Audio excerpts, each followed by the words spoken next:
At Arizona State University, we're bringing world-class education from our globally acclaimed faculty to you. Ranked #1 in innovation for 10 consecutive years and #2 among public universities for employability, ASU isn't just ahead of the curve, it's creating new paths to success. Earn your degree from the nation's most innovative university. Online, that's a degree better.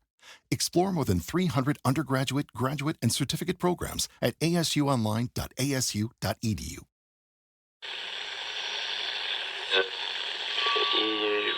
Empire.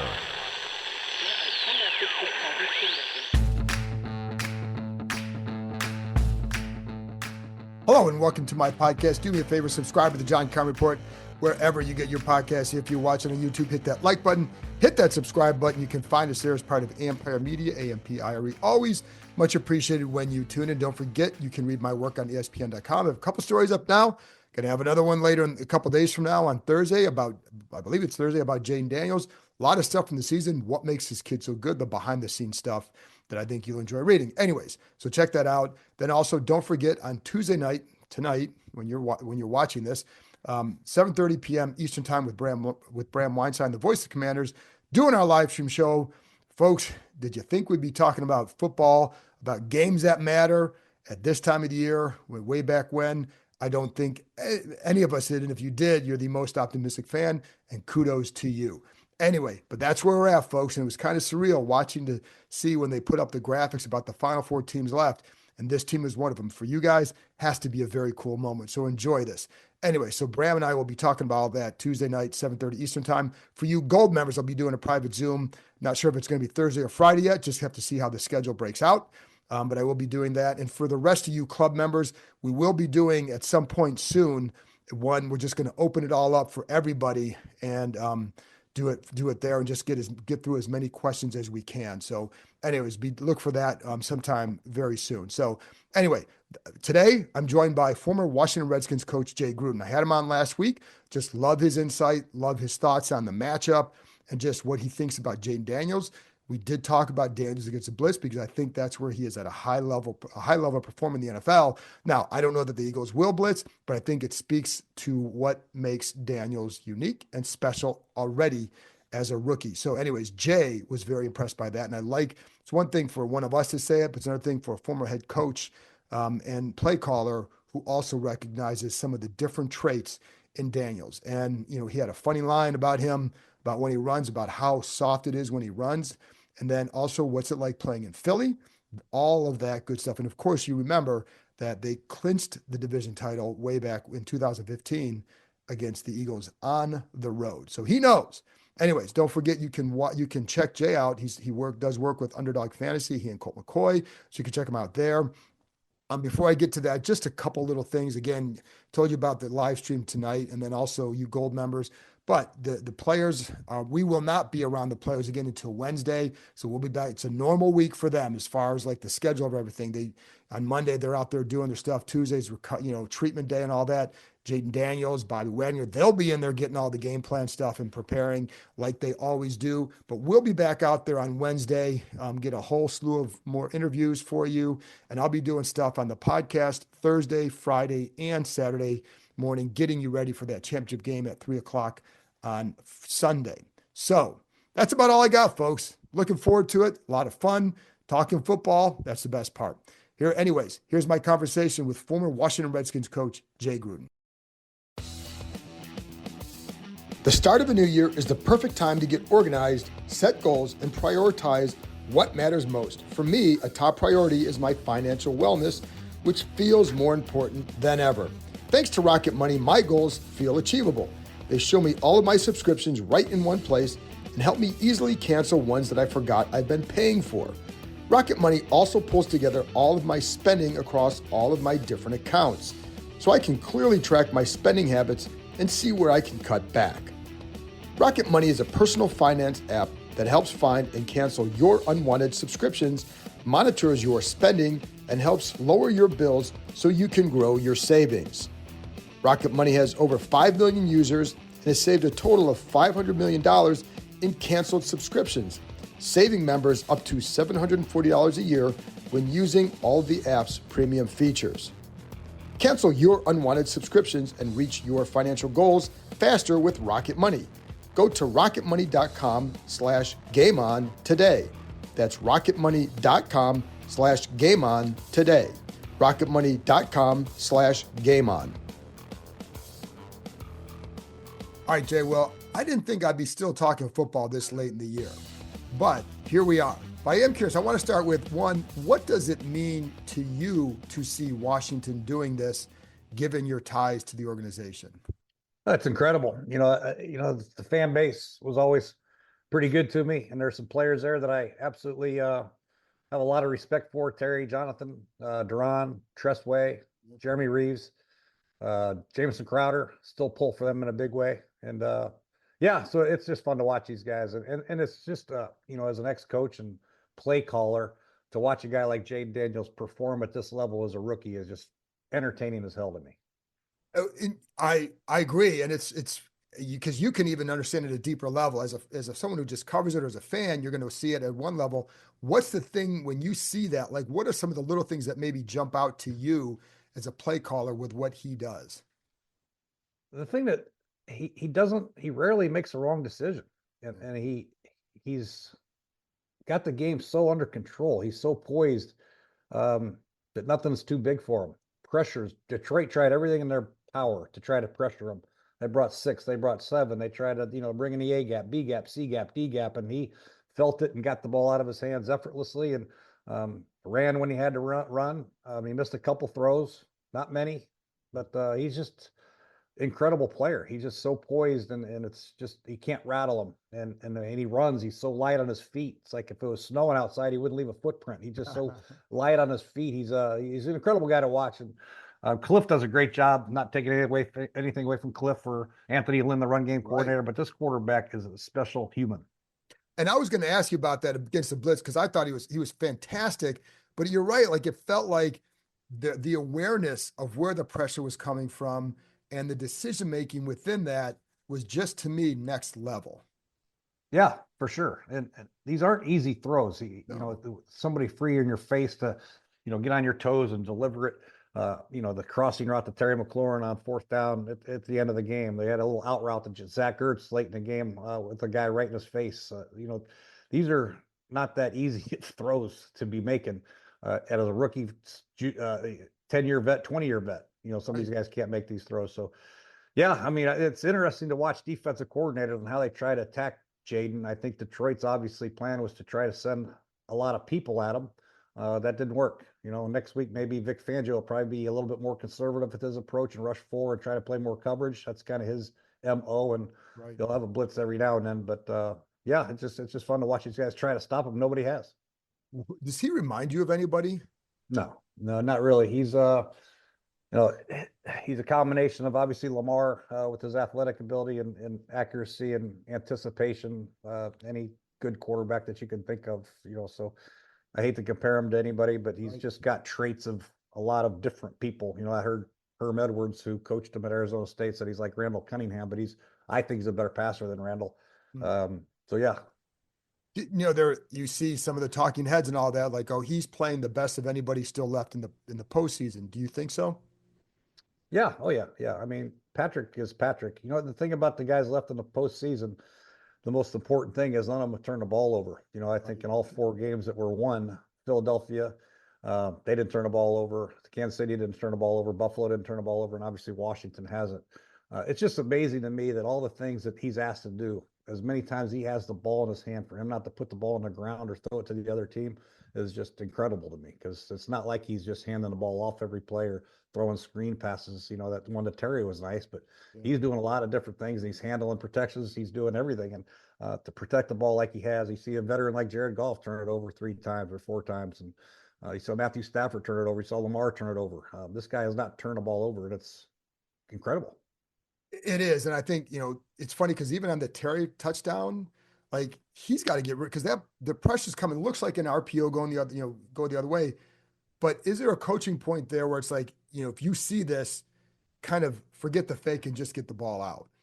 Oh yeah. Yeah, for sure. Anytime you have a run called, the quicker you get the ball to the receiver, it's better for everybody involved, the receiver, the blockers for the receiver. And then of course you eliminate the part of possibly having illegal men downfield. So yeah, the quicker you get that ball out, the better it is. And he's really quick about it. He's got a quick trigger, which is awesome, man. He can be a shortstop turning too. He looks like a lot of times, and he gets the ball out there accurately and on time. And those guys can run after the catch, and they are. What do you think about this matchup then with the Eagles? Well, we saw it twice already. Right. The first time, the second time, obviously Washington won. Hurts got hurt first quarter. We understand that, but it's going to be a great game. I think, Philadelphia's struggling right now to throw the ball, but they're not having to. Hurts rushed for 70 yards, I think, and Saquon 190. So that's their recipe. That's what Washington's going to have to stop, obviously. And then a sprinkling of A.J. Brown or Devontae Smith and Dallas Goedert on the outside. So, but mainly it's the running game and then the play actions off of it, the bootlegs that are kind of hard to stop with Goddard on the down flats and the sifts and the guys late to the flat or the low crosses. That's their MO. You get them in third down and long, I think Washington will have a lot of success, but that's easier said than done. And then on the flip side, it's Vic Fangio versus, Cliff Kingsbury. It's going to be pretty interesting. Vic doesn't like to blitz a whole lot. He's more of a coverage guy, coverage by formation type guy, and they play it pretty well. Losing Quinyon Mitchell might have hurt him. I don't know what his injury status is, but he was starting to play pretty dang good. But they have some good players back there, and it's going to be interesting how Washington attacks. I don't think they're going to deviate from what they've been doing with the runs, the RPOs, the zone reads, the quarterback design runs, and then just let them drop back and wing it. How good? I don't know how much you've watched Jalen Carter, but I mean, what are your thoughts on a guy like? Because Washington will be without Sam Cosmi, who would be who would more often than not be blocking him. So what do you think about him? Yeah, he's a problem. He turned it up at the right time last week against Stafford. He had the big sack that really sealed the deal for Philadelphia. And, you'd like to take your center. Hopefully Tyler slides over to Jalen Carter as often as he can. It might leave your back in jeopardy to pick up a blitz every now and then, but, trying to get four hands on him is going to be a necessary part of the game. And hopefully the tackles can hold up on some of the Nolan Smiths of the world and can block him one-on-one. So Jaden will have some time. How would you try to attack what you see of this defense? Yeah, I think you got to understand Vic Fangio's defense. He has certain coverages he likes to play versus certain personnel groups and formations and try to attack that away. But I think balance is the key versus any defense. And I think that's what Washington does the best of. They're very balanced in what they do. You cannot disrespect the running game of Brian Robinson, even though it hasn't been totally effective. They were better against Detroit, but you have to respect that clear of Brian Robinson, even Jeremy McNichols. And then you have to understand that Jaden can actually keep it anytime you want. So you really have to have the perimeter secured. The big guys in the middle for them will do a good job stopping the inside part of it, but the edge guys and the outside linebackers, safeties, I got to do a good job of stopping, obviously, Jaden if he keeps it. And then you got to be sound in coverage. So it's similar for Washington's defense and Philadelphia's defense. You got to get some people in the box to try to stop the run, but then you put your corners in jeopardy a little bit with the single high safety coverages that you'll have to play. And that, opens you up to 3-level rows, high crosses and corner sail routes and all that stuff. So it'll be interesting to see how this game plays out. How much can you weigh like the intangibles of a team? Like this team that, with the leadership of some of the older guys with Wagner, Ertz, now you still got to be able to play or the leadership doesn't matter as much. But how much can that help them in times like this? Like, and how much do you weigh the intangibles when looking at a game?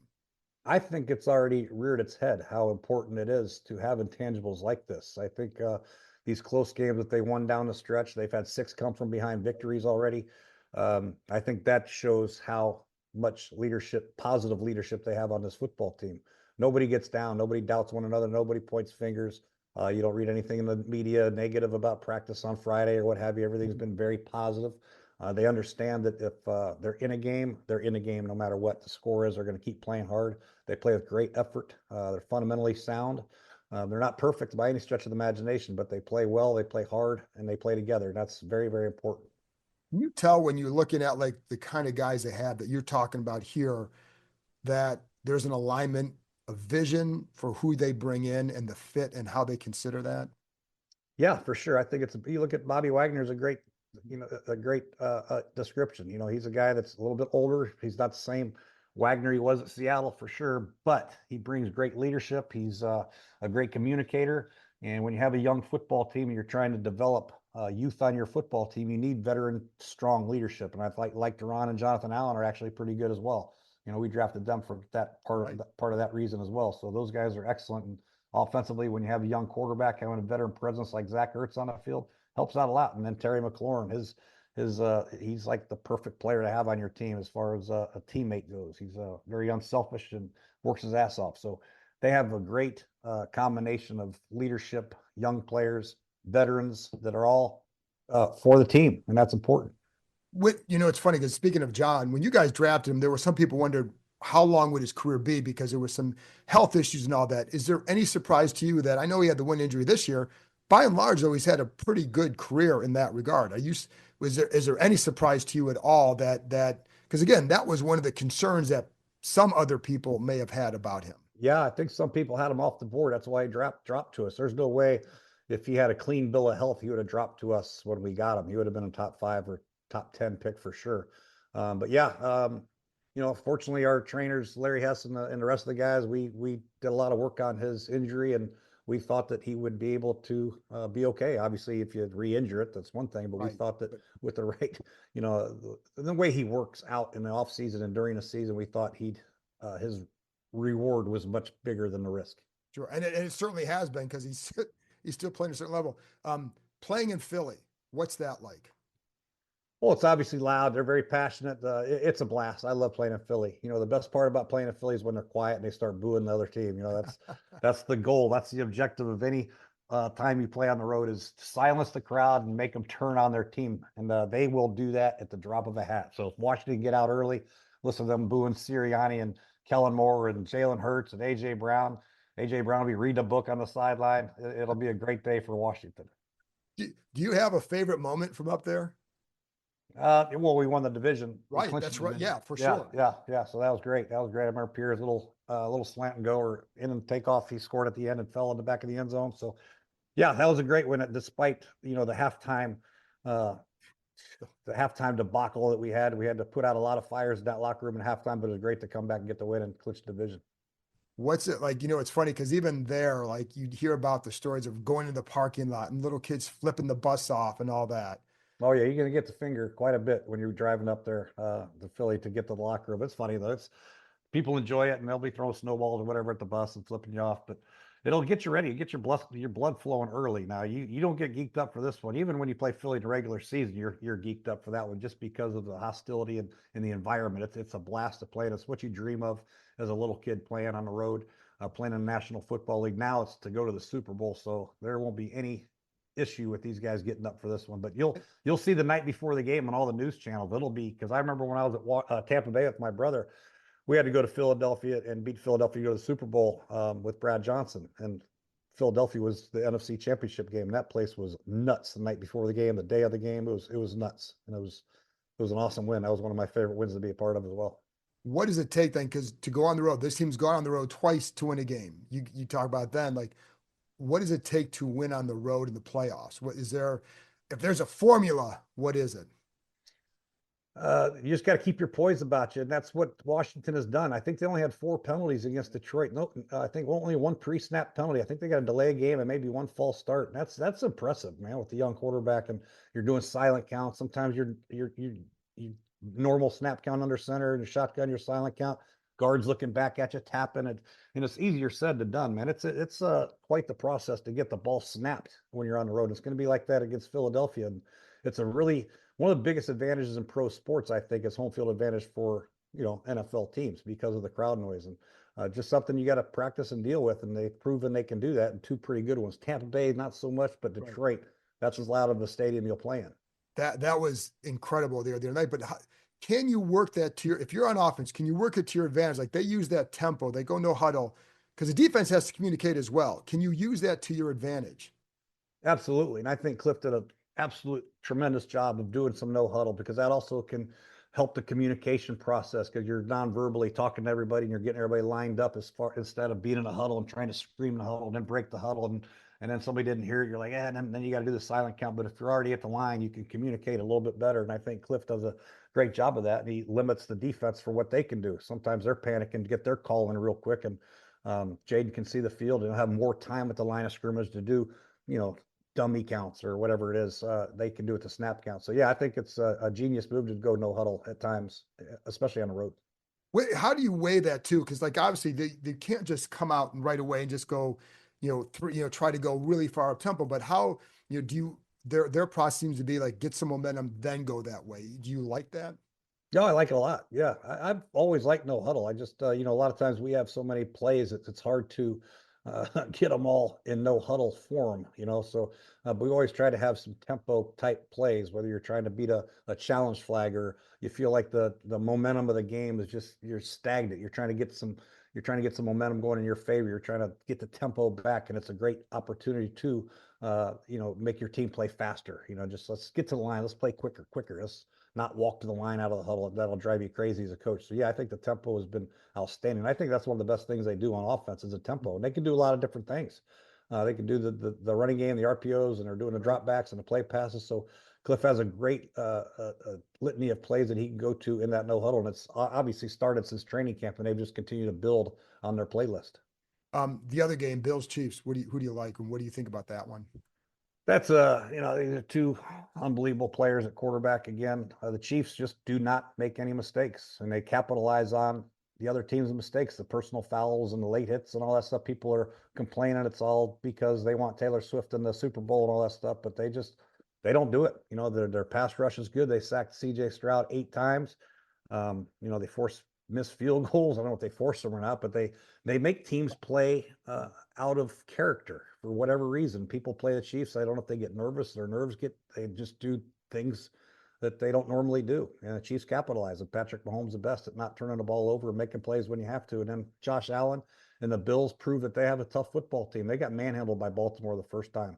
And offensively, they ran the ball a lot better. I think Cook had 75 yards as opposed to him and the other guy had 50 yards on 20 carries last time they played him. So they're able to move the ball with the run game, and then Josh Allen can make plays anytime, anywhere, at any time. Big play with his legs or with his arms. So it's going to be a great game to watch. I think this might be the Bills' year, though.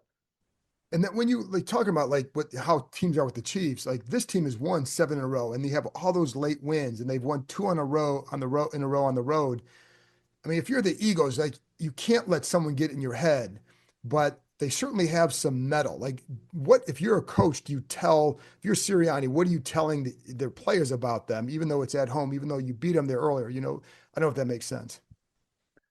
Well, they better get ready. I mean, this is a damn good football team. They're going to play. I mean, you're right. I mean, obviously, this game means a lot. It means the world. It's a chance to go to the Super Bowl, and not many teams have that ability. I think this is the first time since 1991 Washington's been in this position. Heck, I was what was I doing? I think I was playing arena football. My first year of arena football was 1991. I won my first championship, so that was a long time ago. So yeah, I think taking advantage of this opportunity is a big thing, and making sure people keep their wits about them and don't make this game too big. Now we're going to go across our process pregame and during the week. We're going to prepare like we always do. It's going to be our best week of preparation, and we get to the game. It's going to be like we're going to do pregame warm up. We're going to have a pregame meal. Everything's going to be the same, and then we go out there when the lights kick on. We're going to ask for your best, and they're going to give it to them. But it's funny because this team, it's hard to I liken them like the cockroaches of the NFL. You can't kill them. And so if you get I felt like if they had a close game against Detroit in the fourth quarter, Detroit's going to tighten up a little bit because this team just has a way of overcoming that. Is that anything at all, or is that just more of a media thing where you wonder about can they get in, not about getting someone's head, but that it's just how hard it is to kill this team. I agree. I think Philadelphia will feel the pressure a lot more than Washington, even though they have a veteran type team. I think that Washington has proven that they do not feel pressure. And we always said at Gruden's, we don't feel pressure, we apply it. That's what Washington does. They do not feel. You're not going to rattle Jaden. It's already proven. It's not going to happen. So don't even try it, Philadelphia. But if it does get late in the game, I like Washington's chances in a big, big way. If you force Philadelphia to throw the ball, play out of character, I think Washington come out victorious. Jay, awesome stuff as always. Appreciate it, and looking forward to Sunday, man. This should be a fun one. Be a blast. Thanks, John.